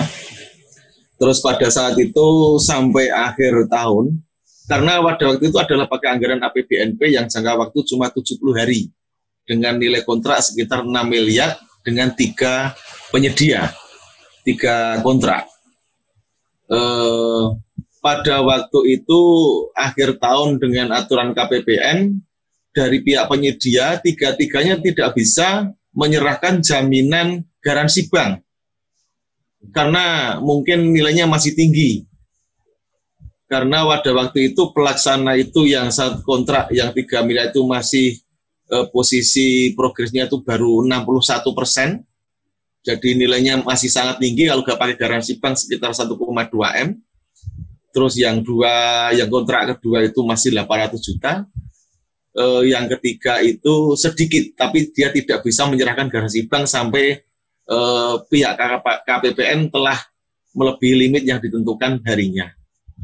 Jadi alhamdulillah pada waktu itu penyedia mau melaksanakan adendum kontrak dengan memperpanjang masa kontraknya melewati akhir tahun.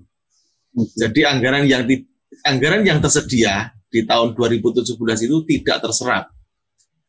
Tapi di dalam kontrak itu adendum kontrak, kita waktu itu juga bingung karena juga nggak tahu sisa kontrak yang nanti kita punya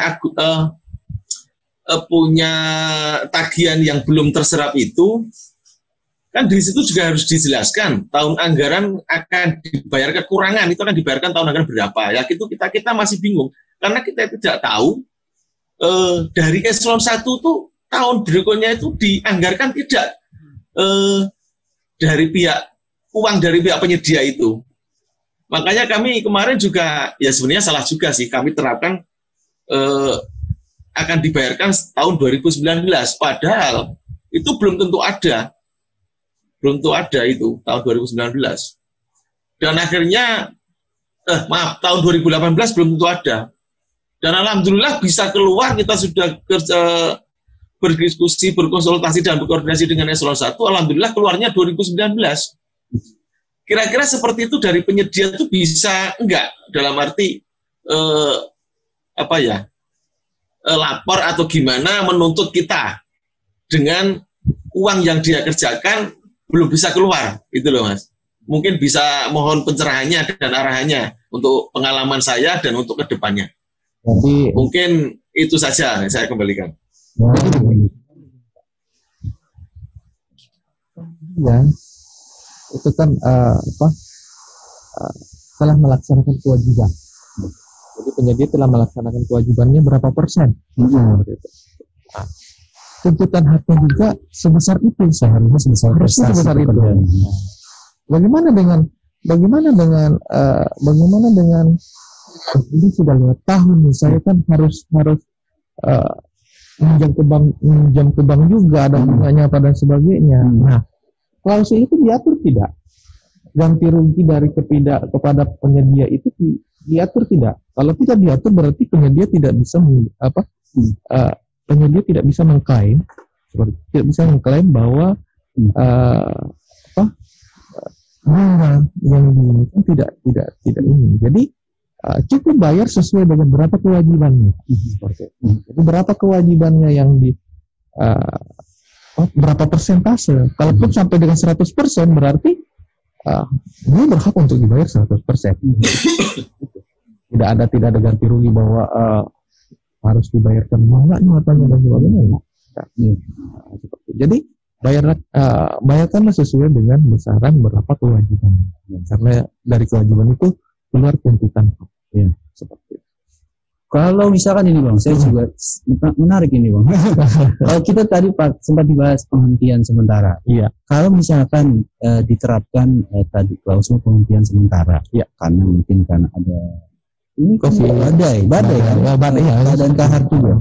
Kita hentikan sementara, tapi ternyata penghentiannya sampai melebihi 1 tahun anggaran. Sampai tadi ketersediaan anggarannya ternyata di 2019. Betul. Apakah bisa dilakukan? Jadi begini, Pak. Jadi untuk pembayar ini kan masalahnya di pembayaran nih. Ya. Ada uangnya atau enggak nih? Penyedia yang punya niat baik seperti itu menyelesaikan pekerjaan sampai dengan 100%, walaupun itu baik dibayarnya atau belum tahu atau tidak, itu sebenarnya diselesaikan situ. Kemudian nanti kantor jadi PPK tinggal menerbitkan, jadi ada pengakuan hutang. Pengakuan hutang itu berlaku 5 tahun. Jadi dalam waktu 5 tahun inilah sebenarnya kantor itu berusaha untuk mengajukan alokasi anggaran untuk membayar ini. Jadi kalau misalnya dari 2017 ke 2019 itu masih ada waktu Pak untuk dibayarkan, dan dibayarkan berdasarkan kewajibannya berapa seperti itu. Sebenarnya banyak lah cara untuk bisa bersolusi. Mungkin mudah-mudahan menjawab Pak Andi. Ya, terima kasih. Terima kasih itu ya, memang itu. Gini, jadinya ya alhamdulillah kemarin itu dari pihak penyedia itu dia bertanggung jawab sekali, berkomitmen untuk menyelesaikan 100%-nya. Ya kita bersama dengan doa teman-teman lah, dari semua berdoa, karena juga APBNP pertama kali kita melaksanakan kalau saya melaksanakan 2 kalinya. Bisa penyedia dua-duanya itu alhamdulillah dia berkomitmen untuk menyelesaikan 100%-nya. Dan itu sangat bersyukur sekali, dan pengalaman saya sangat berharga. Dan itu nggak bisa kita cari pengalaman seperti itu kalau nggak kita bicarakan. Dan itu sangat mahal beneran. Mungkin itu aja Mas. Terima kasih Mas. Terima kasih sharingnya Pak Andi. Mungkin saya menambahkan. Silakan Mas Anggara. Ya, sama-sama Mas. Jadi tadi ada pertanyaan apakah penyedia bisa menggugat atau mengadukan, itu sangat bisa karena itu adalah kontrak. Jadi kalau mungkin penyedia yang berhitung-hitungnya kalkulatornya tajam, mungkin itu bisa digugat juga. Artinya dia dibayar di tahun ketiga. Kalau saya menjadi penyedia, saya akan minta tambahannya itu ditambah dengan inflasi pada tahun itu. Untuk jadi negara ya. Jadi pertanyaan seperti itu.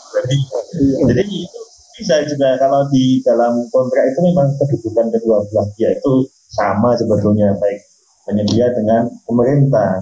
Tapi kalau pemerintah selalu berada di posisi atas, meskipun saya juga akan pemerintah ini, tapi sebenarnya idealnya kan kedudukannya sama. Ketika penyediaan terlambat bisa dikenakan denda, tapi ketika pemerintah membayar terlambat, bayarnya terlambat. hal demikian sebetulnya bayar itu bayar terlambat ya. Masih kalau menurut kami. Jadi kan jadi penyedia saya minta ditambah dan inflasi tahun ketiga, Pak. Harus diatur di state di ini, Pak. Di kontraknya kalau harus plus inflasi. Jadi di adendum gitu. Inilah pentingnya rancangan kontrak, Bang. Betul kan ya? Jadi kalau ternyata ada permasalahan seperti ini, rancangan kontraknya sudah mengakomodir sebetulnya. Baik, terima kasih Mas Anggara atas tambahannya, Pak Andi juga atas sharingnya. Ya. Ini ada pertanyaan yang masuk, Ya. tapi melalui WhatsApp saya. Dari Zoom ya, di aplikasi Zoom, di aplikasi chatnya, fasilitas chatnya, ada yang menanyakan bagaimana cara melaksanakan pengadaan yang dikecualikan dan bentuk kontraknya. Ini memakai nama ID-nya BR. Ini kok saya agak gemeter ya? Jangan-jangan Pak BR. Ada ya, bagaimana cara melaksanakan yang dikecualikan dan bentuk kontraknya? Monggo silakan Bang Mahdi dulu. Kalau pengadaan yang dikecualikan itu kan sebenarnya ada di Perlem 12. Jadi mekanismenya pun sudah diatur di situ, Pak. Jadi kalau misalnya bentuk kontraknya apa seperti bentuk kontraknya, itu tergantung dari aturannya. Begitu aturannya membuat contoh misalnya untuk pengadaan yang bahan bakar seperti itu, gitu. Karena kan biasanya ada yang menggunakan mekanisme GU, ada yang menggunakan ini kan, jadi ada ini yang jadi mau dibaca Perlem 12-nya, ada mekanismenya di situ seperti itu. Kemudian bentuk kontraknya pun tidak serigid dan jadi biasanya sudah ada sih, sudah berlaku secara umum untuk yang bidang barang atau jasa. Betul. Baik, mungkin ada pertanyaan lagi yang masuk? Tidak ada. Sudah mendekati jam pulang. Waktu Indonesia Barat. Saya pengen menanyakan ini, pertanyaan terakhir nih untuk kedua narasumber. Iya. Ada pesan yang ingin disampaikan nggak kepada para PPK kita yang sekarang ini bertugas di Kementerian Hukum dan HAM, mungkin juga di instansi lainnya ya, yang masih menggunakan rancangan kontrak ala carte. Gimana, Bang? Silakan. Dari saya, dari Mas Anggara, dari Mahdi dulu. Dari saya. Kalau dari saya, silakan membuat rancangan kontrak sesuai dengan kebutuhan. Jangan takut dengan selama kita masih dalam kebutuhan kita seperti itu. Jadi jangan takut untuk berbuat, kemudian jangan ragu untuk membuat seperti itu, karena kan nanti jangan sungkan bertanya gitu. Tanya dan dari pengambilannya juga harus kritis. Jadi terimalah itu semua. Jadi membuatlah rancangan kontrak itu jangan lewat. Jadi jangan banyak template-nya. Jangan memposisikan PPK juga sebagai majikan, Bang. Betul. Kedudukannya kan sama. Betul. Harus saling melengkapi. Betul. Dari Mas Anggara, silakan. Pesan-pesan yang ingin disampaikan, Mas, untuk para PPK kita, Mas. Jadi memang intinya kan tetap saya kembali lagi ke peningkatan kompetensi.